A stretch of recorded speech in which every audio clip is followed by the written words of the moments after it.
नमस्कार विद्यार्थी मित्रांनो, महा टेस्ट सिरीज ऑनलाईन अकॅडमीमध्ये आपलं स्वागत करतो। मित्रांनो, आपल्या ॲम्बिशियस करिअर अकॅडमीच्या विद्यार्थ्यांसाठी आजची ही चालू घडामोडी टेस्ट आहे, त्याचं विश्लेषण करत आहे। याची ही टेस्ट झालेली पण आहे, तुम्ही सोडवलीत, काही जणांनी उत्तरं पाठवलीत, आपली उत्तरपत्रिका पाठवलेली आहे, काही जणांनी उत्तरपत्रिका पाठवलेल्या नाहीत। तर ज्यांनी पाठवलेल्या नाहीत त्यांनी सोडवून उत्तरपत्रिका पाठवणं गरजेचं आहे, म्हणजे तुम्ही कुठं आहात हे आमच्या लक्षात येईल आणि तुम्ही कंपल्सरी सोडवायचं म्हणजे सोडवायचं। त्याचा उत्तरपत्रिकेचा फोटो मारायचा, पाठवायचं, त्याचं विश्लेषण मग काय बरोबर होतं, चुकीचं विधान का आहे, कसं आहे, त्याचं विश्लेषण पण मी सांगणार आहे। त्याचबरोबर आपल्या अकॅडमीच्या विद्यार्थ्यांच्या बरोबरच सर्वांना फायदा व्हावा, आता या लॉकडाऊन पिरियडमधला 16 एप्रिल 2021 पासून 30 एप्रिल 2021 पर्यंतची ही 50 प्रश्नांची टेस्ट आहे, चालू घडामोडी ज्या घडलेल्या आहेत त्यानुसार। ठीक आहे, बघूया पहिला प्रश्न। टेस्ट चालू घडामोडी टेस्ट क्रमांक 2 मधील आता आपण या भागामध्ये 1 ते 25 प्रश्न बघणार आहे, पुढच्या भागामध्ये 26 ते 50 प्रश्न क्रमांक पाहणार आहे। मग बघूया पहिला प्रश्न, सिरम इन्स्टिट्यूट बाबत असत्य नसलेली विधाने ओळखा। मुळात असत्य नसलेली ही महत्त्वाचा आहे, इथं काही जण चुकले असतील माहीत असून सुद्धा। असत्य नसलेली म्हणजे बरोबर असलेली, सत्य असलेली, म्हणजे आपल्याला बरोबर विधान शोधायचे। बघूया विधान अ काय आहे, सिरमचे CEO आदर पुनावाला आहेत, हे बरोबर आहे, कारण सिरम इन्स्टिट्यूट मार्फत लस तयार केलेली आहे, लसीचं वितरणही होत आहे, कोविशिल्ड नावाची। आता ती लस राज्य सरकारला किती टक्के देणार, खाजगी कंपन्यांना, खाजगी रुग्णालयांना किती देणार आणि केंद्र सरकारला किती देणार याचंही वाटप आहे। आपण पुढचं विधान बघू आणि मग शेवटी विश्लेषण बघू। कोविशिल्ड ही लस राज्य सरकारला 600 रुपयात देणार आहे, हे विधान चुकीचं आहे। का चुकीचं आहे, तर पहिल्यांदा त्यांनी जाहीर केलेलं होतं की राज्य सरकारला 400 रुपयामध्ये कोविशिल्ड लस देणार आणि आता नंतर त्याची किंमत कमी करून 300 रुपयाला देणार असं म्हणतात। म्हणजे 600 हा तर राज्य सरकारला देण्याचा आकडा नाही, हे 100% खरं आहे, म्हणजे ब विधान चुकीचं आहे। क काय, खाजगी रुग्णालयांना 600 रुपयात ही लस देणार, तर हेही विधान बरोबर आहे, म्हणून याचं उत्तर अ आणि क असणार आहे। मग एक पर्याय 1 दिलाय अ, दुसरा दिलाय अ ब, तिसरा दिलाय अ क आणि चौथा दिलाय अ ब क। तर मित्रांनो पर्याय क्रमांक 3 याचं उत्तर बरोबर आहे। आता केंद्र सरकार आणि राज्य सरकार व खाजगी रुग्णालय यांचं वाटप कसं करणार आहेत, जी कोविशिल्ड लस सिरम इन्स्टिट्यूट निर्माण करत आहे त्या उत्पादनापैकी 50% लस ही केंद्र सरकारला सिरम देणार आहे।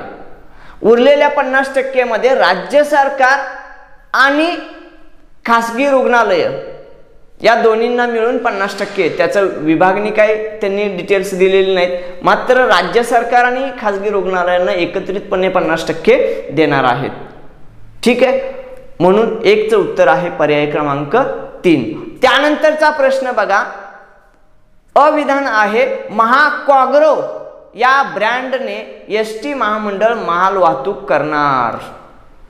आता महाकॉग्रो हे एसटी महामंडळ माल वाहतूक करणार आहे, हे विधान सत्य आहे। दुसरं विधान बघूया, खासगी वाहतूकदारांना दिलेल्या माल वाहतुकीपैकी 25% माल वाहतूक एसटी महामंडळ करणार आहे, हेही विधान बरोबर आहे। मग आता पर्याय क्रमांक 1 असत्य, ब सत्य, दोन्ही सत्य आणि दोन्ही असत्य, तर पर्याय क्रमांक 3 बरोबर आहे, दोन्ही विधान सत्य आहेत। आता हे का केलंय असं की जी खाजगी वाहनं माल वाहतूक करत आहेत शासकीय विभागामधली, त्या अनेक शासकीय विभागामधले खाजगी वाहतूक थोडीशी कमी करून त्यांना दिली जाणारी वाहतुकीपैकी 25% वाहतूक ही एसटीला मिळावी, हे करण्याचं कारण असं आहे की एसटी महामंडळाचं उत्पन्न वाढवण्यासाठी हा निर्णय मंत्रिमंडळानं, आपल्या महाराष्ट्र राज्य मंत्रिमंडळानं घेतलेला आहे। म्हणजे महाराष्ट्र राज्याच्या शासकीय जी विभाग आहेत त्यामध्ये जी काय माल वाहतूक होते आहे त्यापैकी 25% माल वाहतूक ही एस टी महामंडळामार्फत केली जाणार आहे, त्यासाठी राज्य मंत्रिमंडळानं मंजुरी दिलेली आहे आणि ती महाकॉग्रो या ब्रँडने केली जाणार आहे, हे लक्षात ठेवा। महाकॉग्रो आणि एस टी महामंडळ हे दोन्ही गोष्टी महत्त्वाच्या आहेत, ठीक आहे। त्यानंतरचा प्रश्न आहे 3, अविधान आहे एम नरसिंहम आरबीआयचे 23वे गव्हर्नर होते। आरबीआय म्हणजे reserve bank of India, reserve बँकेचे 23वे गव्हर्नर नव्हते, तर ते 13वे गव्हर्नर होते, म्हणून हे विधान चुकीचं आहे, अविधान चूक। बघूया ब विधान काय, एनपीएची तरतूद करण्याची शिफारस त्यांनी केलेली होती, एम नरसिंहम समितीनं एनपीएची तरतूद करण्याची शिफारस केलेली होती, हे विधान बरोबर आहे।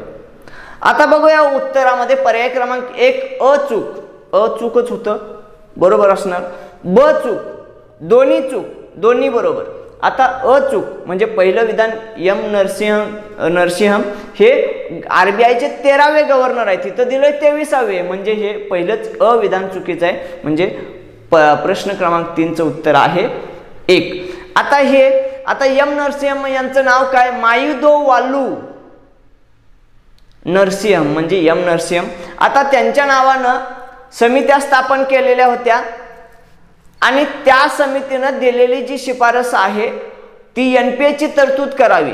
आता ती एनपीएची तरतूद कशी केली पाहिजे, तर त्यांनी सांगितलं होतं की 3 महिन्यापर्यंत, जर 3 महिन्यापर्यंत कर्जदारानं कर्जाचा हप्ता भरला नाही तर एनपीएची तरतूद सुरू करावी, 9 महिन्यापर्यंत जर नाही भरलं तर एनपीएची तरतूद सुरू करावी। त्या आता हळूहळू कमी अंतर केलेलं आहे। एनपीए म्हणजे नॉन परफॉर्मिंग असेट, म्हणजे जी मालमत्ता तारण दिलेली आहे ती मालमत्ता उत्पादक नाही, ती उत्पादन देत नाही, हे दाखवणं म्हणजे एनपीएची तरतूद करणं।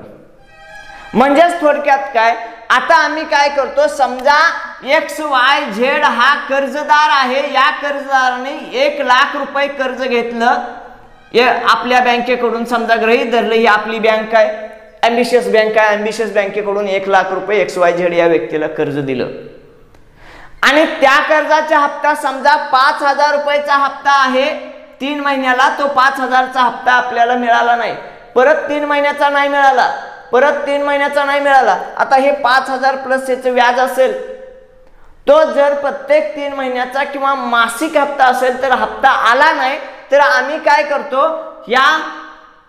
हा हप्त्याचं म्हणजे 1 लाखाचं जे काही XYZ समजा 500 रुपये व्याज होत असेल तर ते 500 रुपये व्याज जमा करतो, म्हणजे 1,05,000 होतं। आणि इथं काय नावे कर्जाला काय करतो, म्हणजे कर्जाला हे 500 जातं आणि जमा 500 आम्ही दाखवतो, जमा व्याज। आता हे व्याज 500 रुपये जमा दाखवलं आणि कर्जामध्ये मिक्स केलं, म्हणजे व्याजाला व्याज लागावं म्हणून। प्रत्यक्षात पैसे तर कर्जदारानं दिले नाहीत, पण आम्ही मात्र हे 500 रुपये व्याज होतंय ते 3 महिन्याला कर्जात मिक्स केलं, म्हणजे 500 रुपयाला पण व्याज सुरू होईल। पण प्रत्यक्षात आम्हाला दिसताना तो 500 रुपये नफा झालेला दिसतो, जमा व्याज म्हणतोय म्हणून। व्याज जमा झाला असं कागदोपत्री दिसतंय, पण तुम्हाला व्याज वाढवण्यासाठी कर्जाला जमा करा, पण हे 500 रुपये जमा व्याज आहे ते या 500 रुपये जमा व्याज नका, तर ते एनपीए तरतूद म्हणून केली पाहिजे, म्हणजे नॉन परफॉर्मिंग असेट। आता हे 500 रुपये प्लस 5,000 रुपयाचे हप्ते तटले असतील तर ते म्हणजे प्रत्यक्षात आलेलं नाही, मात्र आम्ही जमा दाखवत असेल तर ते मात्र आम्हाला अनुत्पादक जिंदगी, म्हणजे जी मालमत्ता आम्हाला तारण दिले त्यातून उत्पन्न येत नाही असं दाखवलं पाहिजे, म्हणजे पोकळ नफा जो बँका दाखवत होत्या तो पोकळ नफा दिसणार नाही। कारण हे 500 रुपये समजा आम्ही व्याजाचे जमा करून घेतले आणि वेळोवेळी असं करत गेलो तर आम्हाला वर्षाअखेरला व्याज भरपूर जमा झालेलं दिसेल आणि आम्ही जर त्या बँकेनं डिव्हिडंड वाटप केला, भरपूर नफा झालाय असं कागदोपत्री दिसलं, प्रत्यक्षात जर जमा झालेलं नसेल तर तो 1, 2, 3, 4 वर्षांनी समजा त्याचं कर्ज मिळालंच नाही, आकडा इकडे फुगलेला दिसेल आणि तिकडं आम्ही नफा वाटून रिकामा झालो असेल तर बँक तोट्यात जाणार आणि बँक बंद पडायच्या नादाला लागेल, बंद पडू शकते। हे असं होऊ नये म्हणून जो काय होणारा नफा आहे जमा व्याज दाखवा, पण त्याची तरतूद करून ठेवा, ती NPA म्हणजे ज्यावेळी येईल त्यावेळी ते प्रत्यक्षात नफा जमा म्हणून घेऊया, तोपर्यंत घ्यायला नको, अशी तरतूद करा. म्हणजेच NPA ची तरतूद करा, ही एम नरसिंहम समितीनं केलेली शिफारस होती, ते महत्वाचं आहे. आता मुद्दा असा आहे की एम नरसिंहम समितीनं केलेली शिफारशीची आत्ता काय गरज आहे हो. एम नरसिंहम यांचं वयाच्या 94व्या वर्षी हैदराबाद मध्ये निधन झालेलं आहे. म्हणजे डायरेक्ट विचारण्यापेक्षा इनडायरेक्ट रिझर्व्ह बँक महत्वाच्या लक्षात ठेवा. आणि रिझर्व्ह बँकेवरती गेल्या टेस्टमध्ये टेस्ट क्रमांक 1 चालू घडामोडीच्या रिझर्व्ह बँकेचा इतिहासावरती प्रश्न भरपूर टाकलेत. त्याची कारण ही आहेत. आणि आता एम नरसिंहम हे प्रत्यक्ष विचारलेलेच, कारण हे चालू घडामोडीशी निगडीत अर्थशास्त्रामध्ये जाणारा हा प्रश्न आहे, म्हणून याचं विश्लेषण केलं. तर मित्रांनो, एम नरसिंहम यांचं निधन झालेलं आहे, त्यामुळे रिझर्व्ह बँक आणि रिझर्व्ह बँकेची इतिहास चांगला माहीत पाहिजे. त्याचबरोबर रिझर्व्ह बँकेचे गव्हर्नर पहिले कोण, सध्याचे कोण, कितवे, त्यांचा क्रम, या गोष्टी किमान शेवटचे 4-5 रिझर्व्ह बँकेचे गव्हर्नर माहीत असणं गरजेचं आहे, पहिले माहीत असणं गरजेचं आहे. आणि एम नरसिंहम तर नक्कीच माहीत असायला पाहिजेत. तर मित्रांनो, ते आपण करून घ्यायला पाहिजे. ठीक आहे, ते तुम्ही स्वतः सगळे अर्थशास्त्र अभ्यासताना रिझर्व्ह बँकेची माहिती चांगली करून घ्या, तो टॉपिक चांगला करा. ठीक आहे. त्यानंतरचा प्रश्न, म्हणून 3चं उत्तर आहे पर्याय क्रमांक 1. त्यानंतरचा प्रश्न आहे 4था. SLR आणि CRR चे दर सन 1993 पर्यंत उच्च पातळीवर होते, हे विधान बरोबर आहे. ठीक आहे.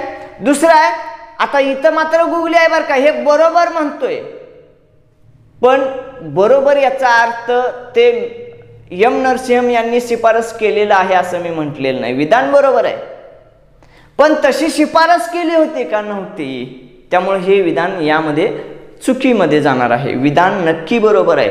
बघा, SLR आणि CRR चे दर सन 1993 पर्यंत उच्च पातळीवर होते, हे विधान बरोबरच आहे. हो, म्हणजे 15% पर्यंत 25 ते 40% पर्यंत SLR चा दर असायचा आणि 15% पर्यंत CRR दर असायचा. मग बँका नफ्यात येणार कशा. हे दर उच्च पातळीवर होते, पण ही शिफारस केलेली नव्हती त्यांनी, हे चुकीचं आहे. म्हणजे विधान जरी बरोबर असले तर एम नरसिंहम यांनी शिफारस केलेली नाही, म्हणून हे विधान त्यात येत नाही. बघूया ब विधान काय. हे दर टप्प्याटप्प्याने कमी करून वाजवी पातळीवर आणणे, ब विधान. दुसरं क विधान आहे, व्याजाचे दर नियमनातून मुक्त करणे. क विधान, आता पुढे दिले, वरील पैकी कोणत्या शिफारसी एम नरसिंहम समितीने केलेल्या होत्या. तर ब आणि क ही शिफारसी केली, तिन्ही विधानं बरोबर आहेत, पण अ विधान बरोबर आहे, पण एम नरसिंहम समितीने ही शिफारस केलेली नव्हती. शिफारसीचा प्रश्न नाही. एम नरसिंहम समितीने काय सांगितलं, हे उच्च पातळीवर असणारे दर हळूहळू कमी करा, वाजवी पातळीवर आणा, तर बँका नफ्यात येतील. जर SLR आणि CRR चा रेट जर जास्त असेल तर त्यांना त्यांची कर्ज वाटपाची क्षमता कमी होणार, आणि जर कर्ज वाटप कमी झालं तर बँकेला नफा कमी मिळेल. म्हणजे बँका कशा कशा तर चालत राहतील. म्हणजे सुरक्षिततेसाठी ठीक आहे, पण सुरक्षितता इतकी पण नको की त्या तोट्यात जातील किंवा कमी नफ्यात येतील. त्यांचे वाटप करण्याची क्षमता जास्त व्हायला पाहिजे आणि दुसऱ्या बाजूला सुरक्षितता पण असायला पाहिजे. यासाठी त्यांनी याचं नियमन हळूहळू वाजवी पातळीवर आणण्यासाठी कमी कमी दर करा म्हणून सांगितलेलं होतं. म्हणजे ब आणि क ह्या शिफारसी आहेत. ठीक आहे, म्हणून 4चं उत्तर आहे पर्याय क्रमांक 2 ब आणि क. पहिलं विधान आहे अ, दुसरा पर्याय ब क, तिसरं अ क, चौथा अ ब. तर यामधलं ब क ही या शिफारशी आहेत. ठीक आहे. 5वा प्रश्न बघा. सन 2021-22 अर्थसंकल्पामध्ये बॅड बँकेची संकल्पना पुढे आली. बॅड बँक संकल्पनेचे जनक टिंबटिंब हे आहेत. हे सगळ्यात महत्वाचं आहे बघा. आता एक तर या वर्षीचा 2021-22च्या अर्थसंकल्पामध्ये बॅड बँकेची संकल्पना मांडली गेली, पण ही बॅड बँक संकल्पना पहिल्यांदा मांडली कुणी असेल याचे त्यांनाच जनक म्हटलं पाहिजे, आणि ते जनक आहेत एम नरसिंहम.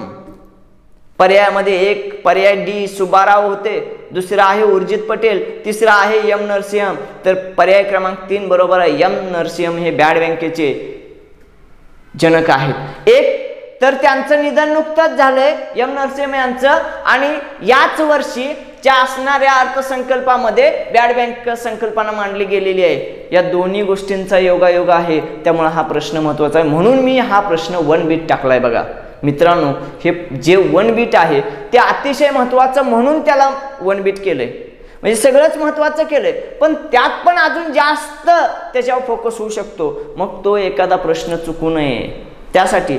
मग आता पर्याय क्रमांक 3 बघा, 3 बरोबर आहे. आता मग एम नरसिंहम यांना कशा कशाचे जनक म्हणतात ते बघितलं पाहिजे.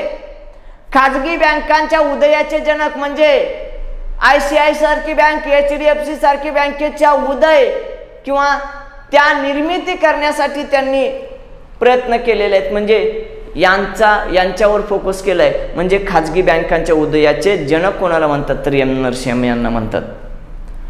सार्वजनिक क्षेत्रातील 12 बँकांचे एकत्रीकरणाचे जनक कोण? एम नरसिंहमच आहेत. आणि बॅड बँकेचे जनक कोण? एम नरसिंहमच आहेत. म्हणजे खाजगी बँकांचा उदय असेल, 12 बँकांचं एकत्रीकरण असेल, बॅड बँकेचे जनक असतील, हे एम नरसिंहमच आहेत, हे लक्षात ठेवा. त्यानंतरचा प्रश्न आहे 6वा. रिलायन्स इंडस्ट्रीज लिमिटेड या कंपनीचा जामनगर येथे तेल शुद्धीकरण प्रकल्प आहे. बरोबर आहे विधान. सध्या या प्रकल्पातून 700 टनापेक्षा जास्त प्राणवायू म्हणजे ऑक्सिजन निर्माण केला जातो, हेही विधान बरोबर आहे. आणि क विधान सांगितलंय सुरुवातीला या प्रकल्पामधून 30 टन प्राणवायू निर्माण केला जात होता, तर हे विधान चुकीचं आहे. तर ज्यावेळी हा प्रकल्प सुरू झाला त्यावेळी सुरुवातीला या प्रकल्पामधून 100 टन प्राणवायू निर्माण केला जात होता, त्यामुळे क चुकीचं आहे. म्हणजे पर्याय क्रमांक 1 दिले अ ब सत्य, 2 दिलाय ब क सत्य, 3 दिलाय अ क सत्य, 4 दिलाय अ ब क सत्य. तर यामधलं पर्याय क्रमांक 1 बरोबर आहे, अ ब सत्य. क का सत्य नाही तर 30 टन म्हटले, 30 टन नाही तर 100 टन प्राणवायू सुरुवातीला निर्माण केला जात होता. आता हा प्रश्न का विचारलाय तर सध्या रिलायन्स मार्फत निशुल्क प्राणवायूचा पुरवठा गुजरात, मध्य प्रदेश, महाराष्ट्र या राज्यातील रुग्णालयांना होतो आहे. म्हणजे कोरोनाच्या काळात खऱ्या अर्थानं प्राणवायूची गरज आहे आणि मोफत प्राणवायू पुरवठा करण्याचं त्यांनी सुरू केलेलं आहे. खरंच वाईट परिस्थितीमध्ये, कठीण काळामध्ये जे मदत करत असतात ती खरी माणसं चांगली असतात आणि तीच समाज सुधारण्यासाठी आपल्याला उपयुक्त. बरे काही असेल मग जाऊ दे तिकडे समाज सुधारणा किंवा समाजकार्य. आपल्या परीक्षेच्या दृष्टीनं हा मोफत प्राणवायू कठीण काळामध्ये रिलायन्स मार्फत होत आहे. मग त्यांची असणारी इंडस्ट्री रिलायन्स इंडस्ट्रीज लिमिटेड यांचा तेल शुद्धीकरण प्रकल्प कुठं आहे तर जामनगर येथे आहे हे माहीत पाहिजे. आणि त्या ठिकाणी जे प्राणवायूची निर्मिती केली जात होती ते आत्ता 700 टनापेक्षा जास्त होते आहे. त्यांचा मानस आहे 1000 टनापर्यंत न्यायचा आणि सुरुवातीला 100 टन प्राणवायूची निर्मिती होत होती, हे लक्षात ठेवा. आणि ते आत्ता मोफतमध्ये रुग्णालयांना पुरवत आहे. ठीक आहे, म्हणून 6चं उत्तर आहे पर्याय क्रमांक 1. त्यानंतरचा प्रश्न 7वा आहे. ज्येष्ठ समीक्षक डॉक्टर आशा सावदेकर यांच्याबाबत चुकीची नसलेली विधाने ओळखा. चुकीची नसलेली म्हणजे बरोबर असलेली. ठीक आहे, बघूया यामध्ये काय आहे. त्यांचे वयाच्या 72व्या वर्षी मुंबईत निधन झाले. या वाक्यामध्ये बरेच जण फसले असतील बघा. वयाच्या 72व्या वर्षी निधन झालं हे बरोबर आहे, पण मुंबईत निधन नाही झालं, नागपूरमध्ये झालंय, म्हणून हे अविधान चुकीचं आहे. घोटाळा झाला असेल बऱ्याच जणांनी 72 बघून आपलं बरोबर, तर बरोबर पुढे गुगली आहे मुंबईच्या ठिकाणी नागपूर पाहिजे होतं. ब विधान आहे. राष्ट्रसंत तुकडोजी महाराज विद्यापीठात मराठी विभाग प्रमुख होत्या, हे विधान बरोबर आहे. त्यांनी भा.रा. तांबे यांच्या कवितेचा चिकित्सक अभ्यास करून 1979 साली पुस्तक प्रकाशित केले आणि त्यामुळे त्या साक्षेपी समीक्षक म्हणून ओळखल्या जाऊ लागल्या, ही पण विधान बरोबर आहे. म्हणून ब आणि क बरोबर असलं पाहिजे. पर्याय क्रमांक 1 अ ब, 2 ब क, 3 अ क, 4 वरील सर्व, तर पर्याय क्रमांक 2 बरोबर आहे. मग अजून काय त्यांनी काय काय केलंय बघा. विदर्भ साहित्य संघाचे मुखपत्र जे युगवाणी नावाचं आहे त्या संपादक होत्या. म्हणजे युगवाणी या वृत्तपत्राच्या किंवा मुखपत्राच्या संपादिका होत्या. अजून काय त्यांनी जी पुस्तकं प्रकाशित केली 1989 साली पु भा भावे साहित्यवेध हा ग्रंथ प्रकाशित केलाय, समीक्षात्मक ग्रंथ आहे. 1995 साली भारतीय साहित्याचे शिल्पकार नाशी फडके हा ग्रंथ प्रकाशित केला आणि 2000 साली मुसाफिरी नावाचा ग्रंथ त्यांनी प्रकाशित केलेला आहे. कोणी? ज्येष्ठ समीक्षक डॉक्टर आशा सावदेकर यांनी. त्यानंतरचा प्रश्न 8, नायजेरिया या देशाबाबत सत्यविधान ओळखा. बघूया. अविधान सांगितले सन 1900 मध्ये संपूर्ण नायजेरिया ब्रिटिश वसाहत बनला. बरोबर आहे. त्यापूर्वी नायजेरियामध्ये ब्रिटिश आले, त्यांनी हळूहळू काही प्रदेश गोळा करत एक एक प्रदेश आपल्या ताब्यात घेत संपूर्ण नायजेरिया 1900 साल त्यांना उजाडलं, संपूर्ण नायजेरिया आपला ताब्यात घेण्यासाठी. हे विधान बरोबर आहे. ब विधान बघूया. सन 1886 मध्ये ब्रिटिशांनी रॉयल नायजर कंपनी स्थापन केली. आपल्या भारतामध्ये व्यापार करण्यासाठी जशी ईस्ट इंडिया कंपनी स्थापन केलेली होती तशी नायजेरियामध्ये नायजेरियाचं प्रशासन चालवण्यासाठी, नायजेरिया आपल्या वर्चस्वाखाली आणण्यासाठी ही रॉयल नायजर कंपनी त्यांनी स्थापन केलेली आहे. असं 1886 मध्ये स्थापन केली. त्या अगोदर व्यापारासाठी ते आलेच होते आणि 1900 सालापर्यंत संपूर्ण नायजेरिया त्यांनी व्यापला आणि त्यांच्या संपूर्ण ताब्यात घेतलाय. ठीक आहे. पुढचं क विधान बघा. हौसा जमातीचे लोक उत्तर भागात राहतात. नायजेरियाच्या उत्तर भागामध्ये हौसा जमातीचे लोक राहतात. हे बरोबर आहे. मग अजून काय महत्वाचं? North protect. आता हे तिन्ही विधानं बरोबर आहेत. पर्याय क्रमांक 1 अ, 2 अ ब, 3 ब क, 4 वरील सर्व म्हणजे पर्याय क्रमांक 4 बरोबर आहे. आता या नायजेरियाबाबत बघा. तर नायजेरियाच्या प्रशासनासाठी ब्रिटिशांनी 2 संरक्षित विभाग केले होते. कोणते? एक नॉर्थ प्रोटेक्टोरेट आणि दुसरा सदर्न प्रोटेक्टोरेट. हे जे आहेत, आता सदर्न म्हणा किंवा साऊथर्न म्हणा, हे जे प्रोटेक्ट नॉर्थ आणि साऊथर्न म्हणा किंवा सदर्न, काही ठिकाणी उल्लेख सदर्न आहे, काही ठिकाणी साऊथर्न आहे. म्हणजे उत्तर आणि दक्षिण भाग असं आपल्या ग्रामीण मराठीत म्हणू, असे 2 भाग संरक्षित विभाग त्यांनी केले. मात्र 1914 साली या दोन्ही भागांचं एकत्रीकरण केलं आणि तो नायजेरिया एक देश निर्माण झाला. त्यानंतर त्यांचं स्वातंत्र्य वगैरे हा नंतरचा भाग, पण हे दोन्ही विभाग एकत्र केले ते 1914 साली. म्हणून 8चं उत्तर आहे मित्रांनो, पर्याय क्रमांक 4. त्यानंतरचा प्रश्न आहे 9. डॉक्टर भिकाजी बळवंत गायतोंडे यांच्याबाबत असत्य नसलेले विधान ओळखा. लक्षात ठेवा, असत्य नसलेले म्हणजे बरोबर असलेले आणि सत्य नसलेले म्हणजे चुकीचे असलेले. आणि कायम मराठी व्याकरणामध्ये 2 वेळा नकार आला तर तो होकार होतो आणि 2 वेळा होकार आला तर तो होकारच राहतो. घोटाळा नाही करायचा. 1 वेळा नकार आला तर तो नकार राहतो. हे लक्षात ठेवा. घोटाळा नाही करायचा. असू द्या मराठी व्याकरणच्या वेळी मराठी व्याकरण. डॉक्टर भिकाजी बळवंत गायतोंडे यांच्याबाबत असत्य नसलेले विधान ओळखा. अ विधान. बांद्रा जिल्हा सिंधुदुर्ग येथे त्यांचे निधन झाले. बघा, बरेच जण इथं फसले असतील या वाक्यामध्ये. सिंधुदुर्ग जिल्ह्यामध्ये बांद्रा आहे का? जिल्हा सिंधुदुर्ग मध्येच त्यांचं निधन झालं, हे बरोबर आहे. पण बांद्रा नाही, बांदा या ठिकाणी झालं, या ठिकाणी नाही. इथं तिरकी रेष नको होती.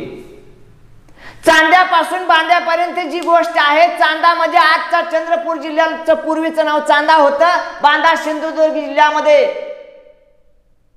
ठिकाण आहे. म्हणजे अगदी पूर्वेपासून इकडं पश्चिमेपर्यंत शेवटच्या टोकापर्यंत असा महाराष्ट्राचा पूर्ण महाराष्ट्र अशा अर्थानं वापरला जातो. चांद्यापासून बांद्यापर्यंत आम्हाला सुधारणा करायची आहे. पण इथं आम्हाला मी लिहिताना बांद्रा केलंय, बांद्रा जिल्हा सिंधुदुर्ग नाही तर बांदा जिल्हा सिंधुदुर्ग इथं त्यांचं भिकाजी गायतोंडे यांचं निधन झालेलं आहे हे लक्षात ठेवा. त्यामुळं अविधान चुकीचं आहे बांद्रा असल्यामुळं. कळतंय का? छोटीशी चूक सुद्धा आपल्याला भारी पडू शकते. ब सन 1972 मध्ये हॉपकिन इन्स्टिट्यूटचे संचालक बनले, हे विधान बरोबर आहे. त्यांनी हापकिन मध्येच कॉलरा आणि विषमज्वर वरील औषधाचे संशोधन केले, हे सुद्धा विधान बरोबर आहे. म्हणजे ब आणि क विधान बरोबर आहेत. मग अजून काय केलं बघूया. त्यांचा प्रश्न विचारण्याचं कारण असं आहे की वयाच्या 94व्या वर्षी त्यांचं निधन झालंय म्हणून प्रश्न विचारलाय. 1977 मध्ये वैद्यकीय क्षेत्रातील सर्वोच्च पुरस्कार डॉक्टर BC रॉय पुरस्कार मिळालेला आहे त्यांना. WHO साठी आग्नेय आशियातील सल्लागार समितीवर काम केलेलं आहे आणि दक्षिण व आग्नेय आशियातील देशातील सर्पदंश उपचार व संशोधनामध्ये सुसूत्रता आणण्यासाठी त्यांनी प्रयत्न केलेत. डॉक्टर भिकाजी गायतोंडे यांनी. ठीक आहे, म्हणून 9चं उत्तर आहे पर्याय क्रमांक 3. त्यानंतरचा प्रश्न आहे 10वा. सरिता मोर हिने टिंब हिच्यावर मात करून आशियाई अजिंक्य स्पर्धेत सलग दुसऱ्यांदा सुवर्ण पदक मिळवलं. कोणी कुणावर? पर्याय क्रमांक 1 शिवदोर बातारजाव, यंग सुन लिन, सेवोन जेओंग आणि चौथा पर्याय यापैकी नाही. तर नुकतंच ज्या स्पर्धा झालेल्या आहेत आशिया स्पर्धा त्यामध्ये शिवदोर बातारजाव ही मंगोलियाची कुस्तीपटू आहे आणि तिच्यावर मात करून सरिता मोरनं सलग दुसऱ्यांदा सुवर्ण पदक मिळवलेले आहे. तर मित्रांनो पर्याय प्रश्न क्रमांक 10चं उत्तर आहे म्हणून 1. त्यानंतरचा 11वा प्रश्न आहे. सध्या फ्लिपकार्टचे CEO हे कल्याण कृष्णमूर्ती आहेत. आपल्याला पाहिजे काय बघूया, हे कल्याण कृष्णमूर्ती आहेत का? नाहीत, सॉरी आहेत, हेच आहेत बरोबर. आणि त्यानंतर क्लिअर टिप या कंपनीवर 30% मालकी हक्क फ्लिपकार्टने मिळवला. हे विधान मात्र चुकीचं आहे. मग आपलं विचारलंय काय? अ बरोबर आहे, ब चुकीचं आहे. विचारलंय काय बघूया. वरील सत्य नसलेले विधान ओळखा. सत्य नसलेले म्हणजे चुकीचं विधान पाहिजे. तर असत्य आहे, ब चुकीचं आहे. मग ब पर्याय क्रमांक 1 अ, दुसरं ब, 2 अ ब आणि यापैकी नाही. तर पर्याय क्रमांक 2 हे याचं उत्तर येईल ब, कारण चुकीचं विचारलंय आपल्याला. मग काय बरोबर आहे? क्लिअर टिप या कंपनीवर 30% मालकी हक्क फ्लिपकार्टने मिळवलेला नाही, तर तो 100% मालकी हक्क मिळवलाय. आता क्लिअर टिप ही काय कंपनी आहे? ऑनलाईन सहल तंत्रज्ञान कंपनी आहे, हे लक्षात ठेवा. म्हणून 11चं उत्तर आहे पर्याय क्रमांक 2. त्यानंतरचा प्रश्न आहे 12. 16 एप्रिल 2021 रोजी ब्रिटनच्या गृहमंत्री कोण आहेत किंवा होत्या? हा प्रश्न विचारण्याचं कारण आहे एकतर ती व्यक्ती भारतीय वंशीय आहे आणि दुसरं म्हणजे त्या गृह मंत्रालयानं आपले असणारे जे भ्रष्टाचार किंवा गोंधळात सापडलेले नीरव मोदी हिरे व्यापारी जे आहेत त्यांनी पंजाब नॅशनल बँकेसारख्या बँकांना गंडा घातलेला आहे. त्यांना फसवून ते ब्रिटनमध्ये गेलेले आहेत आणि त्या दृष्टीनं त्यांचं प्रत्यार्पण करण्यासाठी ब्रिटनच्या गृह मंत्रालयानं मंजुरी दिलेली आहे. त्यामुळं या दोन्ही अँगलनी ब्रिटनच्या गृहमंत्री कोण आहेत ते माहीत पाहिजे.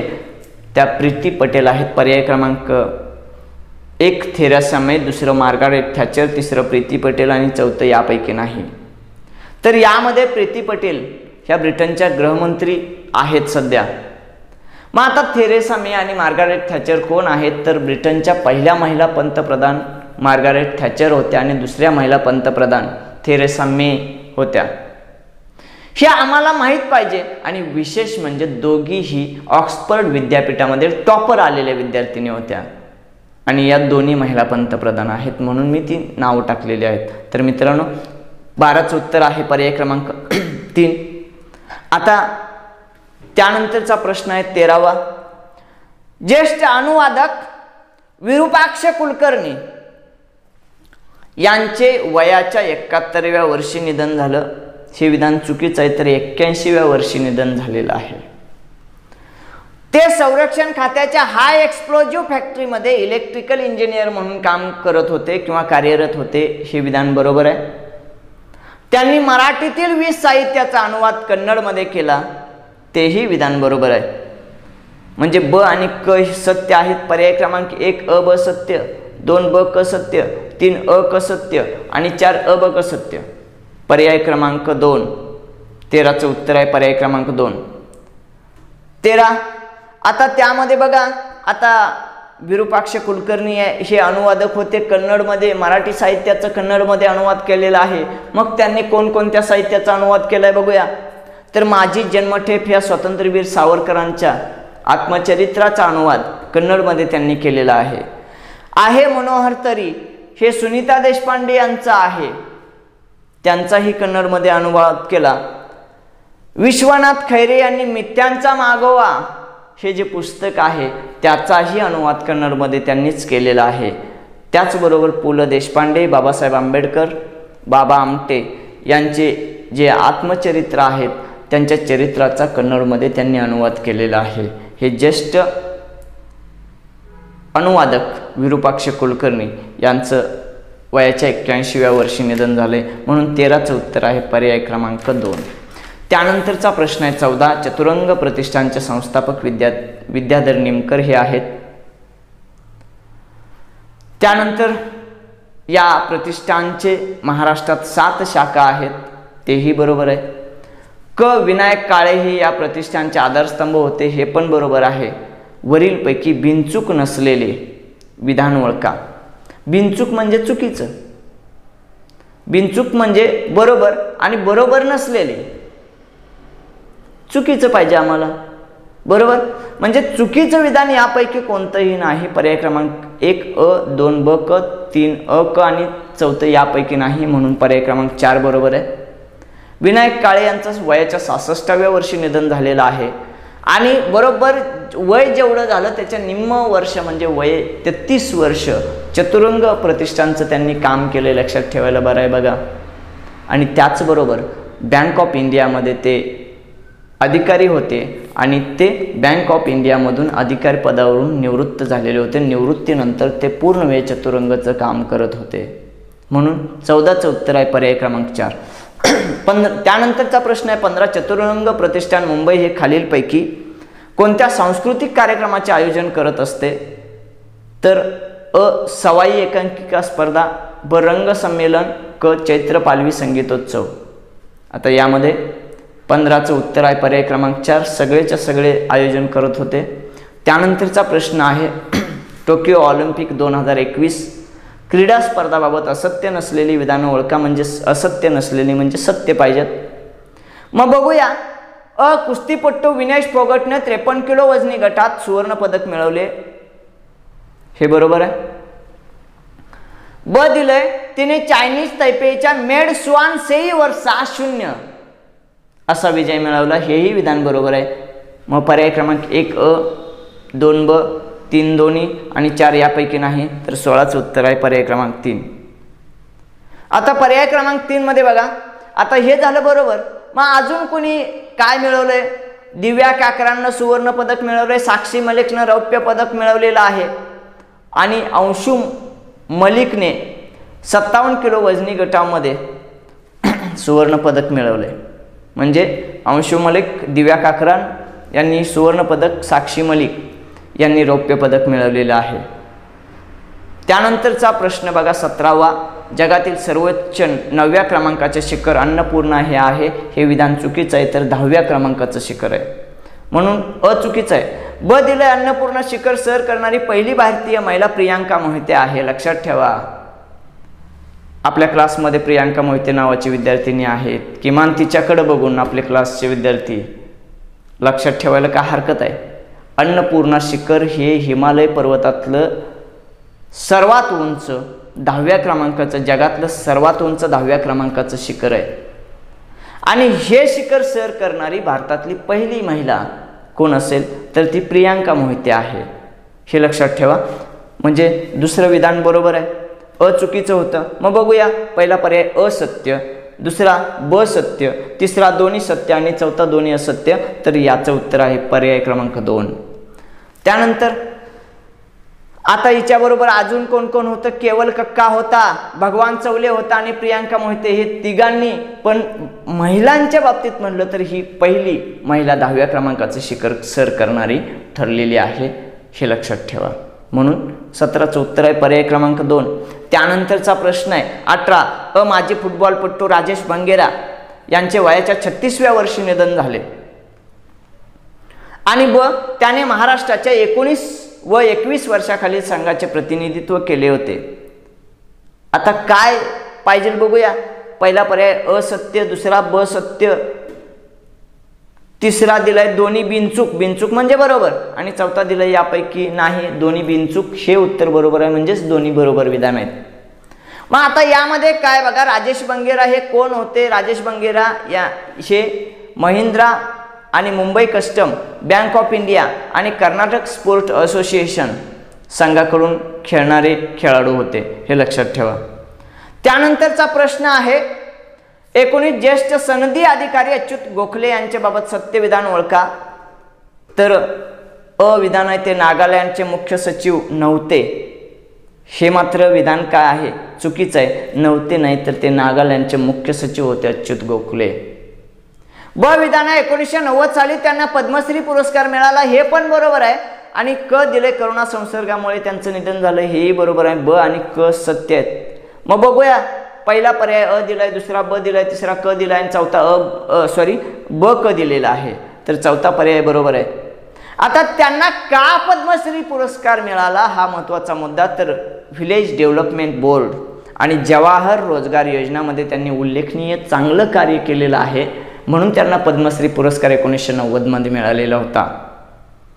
आणि त्यांनी केंद्रीय अपारंपरिक ऊर्जा मंत्रालयाचं सचिव पद सुद्धा भूषवलेलं होतं, म्हणजे वरिष्ठ सनदी अधिकारी होते. आणि त्यांचं नुकतंच निधन झालेलं आहे, हे लक्षात ठेवा. म्हणून पर्याय क्रमांक 4 बरोबर आहे. त्यानंतरचा प्रश्न आहे 20. जोड्या जुळवा.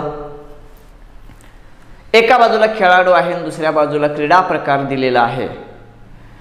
झिली, दाला बहेरा, श्रीहरी नटराज, दीपक पुनिया. इकडे बाजूला जलतरण, कुस्ती आणि वेटलिफ्टिंग दिलेलं आहे. झिली दाला बहेरा कशाशी? वेटलिफ्टिंग खेळाडू आहे. श्रीहरी नटराज जलतरण आहे खेळाडू आहे. आणि दीपक पुनिया हा कुस्ती आहे.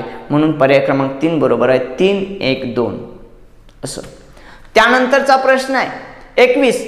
भारताच्या झिली दाला बहेरा हिने 50 किलो वजनी गटात आशियाई वेटलिफ्टिंग स्पर्धेत सुवर्ण पदक मिळवलंय. हे विधान चुकीचं आहे. सुवर्ण पदक मिळवलं हे बरोबर आहे, पण ती 45 किलो वजनी गटातून खेळणारी खेळाडू आहे. आता तिनं वजन उचललं किती? 45 किलो वजनी गटात खेळणारी, म्हणजे 45 किलो वजनाची खेळाडू किती वजन उचलू शकते? स्नॅच प्रकारामध्ये तिनं 69 किलो वजन उचललंय आणि जर्क प्रकारामध्ये 88 किलो वजन उचललेलं आहे.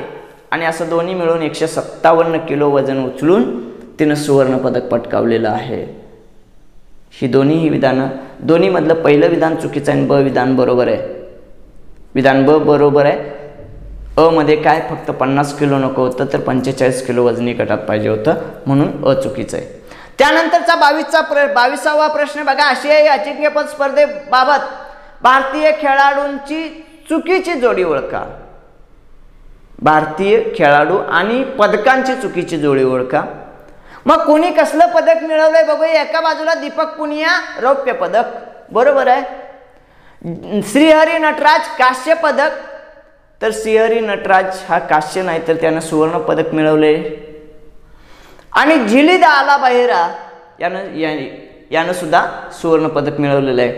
यामध्ये चौथा पर्याय दिलाय वरील सर्व. तर चुकीची जोडी जी आहे पर्याय क्रमांक 2. आता दीपक पुनियानं रौप्य पदक कशात मिळवलं? तर कुस्तीमध्ये 86 किलो वजनी गटातून खेळणारा तो खेळाडू. श्रीहरी नटराजनं सुवर्ण पदक मिळवलं जलतरणमध्ये. आणि वेटलिफ्टिंगमध्ये झिली दाला बहेरानं सुवर्ण पदक मिळवले 45 किलो वजनी गटामध्ये. म्हणून 22चं उत्तर आहे पर्याय क्रमांक 2. त्यानंतरचा प्रश्न आहे 23. राईट बंदूक क्षण खालीलपैकी कोणत्या घटनेला संबोधतात? हे महत्त्वाचं आहे बघा। पहिला पर्याय आहे की राईट बंधू सर्वप्रथम विमान 100 मीटर अंतर उडवले, तो क्षण त्याला म्हणत नाहीत। 2 नासाच्या हेलिकॉप्टरने मंगळावर केलेले पहिले यशस्वी उड्डाण हे विधान बरोबर आहे। आणि 3 इस्रोने राबवलेली मंगळयान मोहीम आणि 4 यापैकी नाही। तर दुसरा पर्याय बरोबर आहे। नासानं नुकतंच हा प्रकार केलेला आहे की जे हेलिकॉप्टर आहे 4 पाऊंड वजनाचे, जास्त नाही म्हणजे किलोमध्ये सांगायचं असेल तर 1.8 किलो वजनाचं हेलिकॉप्टर आहे।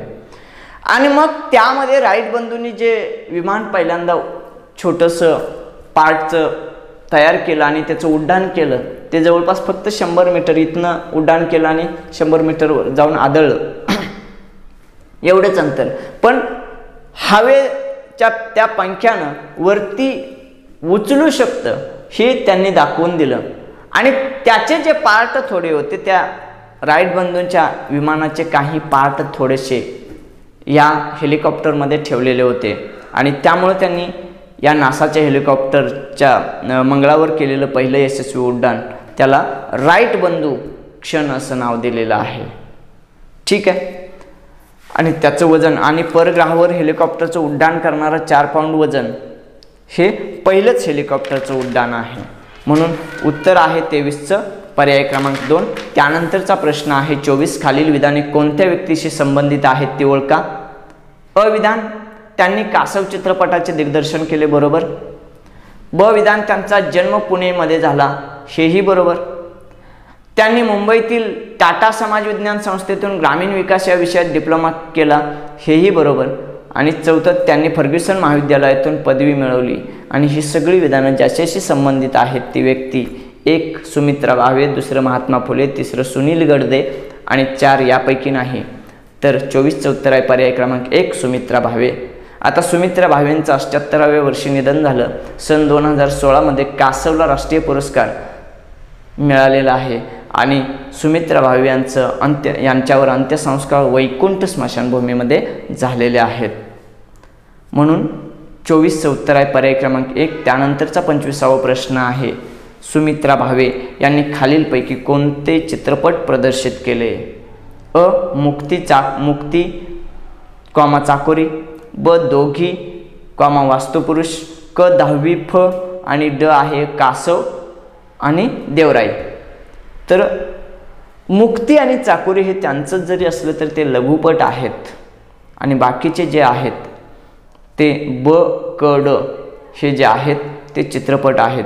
म्हणून पर्याय क्रमांक 1 अ सोडून सर्व बरोबर हे म्हणता येईल। बाकीच्यामध्ये ब सोडून सर्व बरोबर, अ ब आणि वरील सर्व असं काही नाही, तर अ सोडून सर्व बरोबर। मग आता यामध्ये दोघी हा चित्रपट कधी प्रसिद्ध, आणि पहिला चित्रपट आहे दोघी 1995 साली प्रकाशित केलेला होता। त्यानंतर 2002 साली 10वी फ आणि वास्तुपुरुष हे चित्रपट प्रदर्शित झाले। 2004 साली देवराई नावाचा चित्रपट प्रदर्शित झालेला होता। तर मित्रांनो, आज आपण चालू घडामोडी टेस्ट क्रमांक 2 मधील प्रश्न क्रमांक 1 ते 25 आणि त्यांचं विश्लेषण पाहिलेलं आहे। असंच पाहत राहा, यूट्यूबवर सुद्धा, आपल्या ॲप्लिकेशनमध्ये सुद्धा हे पाहत राहा। हे आपण सर्वांसाठी ओपन ठेवलं आहे। ही टेस्ट मात्र आम्ही आमच्या अकॅडमीच्या ॲम्बिशियस करिअर अकॅडमी तासगावच्या विद्यार्थ्यांसाठी आम्ही टेस्ट सिरीज राबवत आहोत। त्याचं विश्लेषण मात्र तुम्हा सर्वांना पाहायला मिळतं आहे। त्याचबरोबर प्रश्नही समोर तुम्हाला दिसत आहेत, त्यामुळं तुम्हाला फायदा होईलच, त्याचबरोबर तुमच्या मित्रांनाही हे ॲप्लिकेशन डाउनलोड करून घ्यायला सांगा किंवा यूट्यूबवर पाहत राहा। तर मित्रांनो, वेळोवेळी अपडेट सगळी माहिती आपण करंट इतर विषयांची सुद्धा देत राहू, फक्त त्याचा लाभ घेणं तुम्ही गरजेचं आहे। तर मित्रांनो, थांबूया। धन्यवाद।